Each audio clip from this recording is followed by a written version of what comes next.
പോരാ, അതിന്റെ sound picture അത്ര പോരായിരുന്നു. വിടവില്ലേ, അത് നമ്മൾ കണ്ടിട്ടുള്ളല്ലേ, പുതിയ ടെക്നോളജിയിൽ കാണാൻ വേണ്ടി വന്നതാ. സൂപ്പർ അല്ലേ, അത് ഫീൽ ചെയ്യണം കേട്ടോ, എല്ലാവരും കാണാൻ പറയണം. എക്സ്പീരിയൻസ് നല്ല എക്സ്പീരിയൻസ് ആയിരുന്നു. ടൈം പെർഫോമൻസും എല്ലാം ഇത് ബിഗ് സ്ക്രീനിൽ കണ്ടപ്പോൾ നമ്മൾ തിയേറ്റർ സിനിമ ടി വിയിൽ കാണുന്നതാണല്ലോ, നല്ലതാണ് കേട്ടോ. എല്ലാം സൂപ്പർ, ഒരു രക്ഷയില്ല.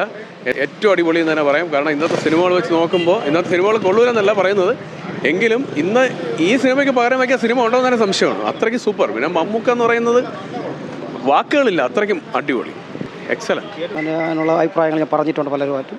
പടം വളരെ ഇന്നും ചൂടേറി നിൽക്കുന്ന ഒരു പടമാണ്. ഇതിൻ്റെ പുതുമ മാറിയിട്ടില്ല ഇതുവരെ. അടിച്ചിറക്കിയാൽ പബ്ലിസിറ്റി മാത്രമേ പുതുമ കുറവുള്ളൂ. ഇന്നും 4Kയിലാക്കിയാൽ വളരെ നീറ്റെന്നാണ്. പണ്ടേ നീറ്റാണ്, വീണ്ടും ഒന്നും കൂടി പുതുമയേറി പുതിയ തലമുറയ്ക്ക് കാഴ്ചവെച്ചത് വളരെ ഭംഗിയാണ്. അതിനുവേണ്ടി ഞാനും ശ്രമിച്ചിട്ടുണ്ട് ഇത് 4Kയിലാക്കാൻ വേണ്ടി. ഇനിയും പല പടങ്ങളും ഉണ്ട്. ഇദ്ദേഹത്തിൻ്റെ പടങ്ങൾ തന്നെ നല്ല സബ്ജക്റ്റ് നോക്കി വീണ്ടും 4Kയിൽ വരും.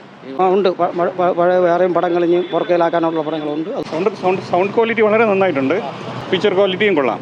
ഇതുവരെ ഞാൻ കണ്ട റീ റിലീസുകൾ ഉണ്ടായിരുന്നല്ലോ, നമ്മുടെ ആവനാഴി, സ്ഫടികം, അവയൊക്കെക്കാളും ബെറ്ററാണ് in terms of sound and picture. അവനാഴി കണ്ടു, അതത്ര പോരാ, അതിൻ്റെ സൗണ്ട് പിക്ചർ അത്ര പോരാ. ഇത് കൊള്ളാം, സ്ഫടികത്തിനേക്കാളും വളരെ ബെറ്ററാണ്. അതുകൊണ്ട് വളരെ വളരെ നന്നായിട്ടുണ്ട്.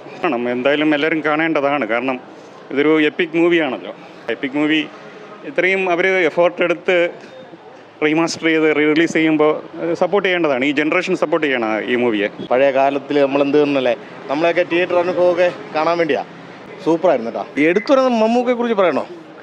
പിന്നെ ഈ സിനിമ ഫോട്ടോഗ്രാഫിയൊക്കെ ആ കാലഘട്ടത്തിൻ്റെ ഒരു മാറ്റമാണ്. സൂപ്പറല്ലേ, പറയണോ? മമ്മൂക്കയ്ക്ക് ദേശീയ അവാർഡ് കിട്ടിയ പടമല്ലേ, നല്ല സൂപ്പർ അടിപൊളി. ടി വിയിൽ ഞാൻ കണ്ടിട്ടില്ല, ഞാൻ 89 ഞാൻ ഇവിടെ തിയേറ്ററിൽ കണ്ടതാണ്. അന്ന് കണ്ടതാ, 89 ഞാൻ കണ്ടതാ. നല്ല വ്യത്യാസമുണ്ട്, നല്ല മാറ്റമുണ്ട്. ഇവിടെ പുതിയ പടം ഇറങ്ങിയവരുണ്ട്.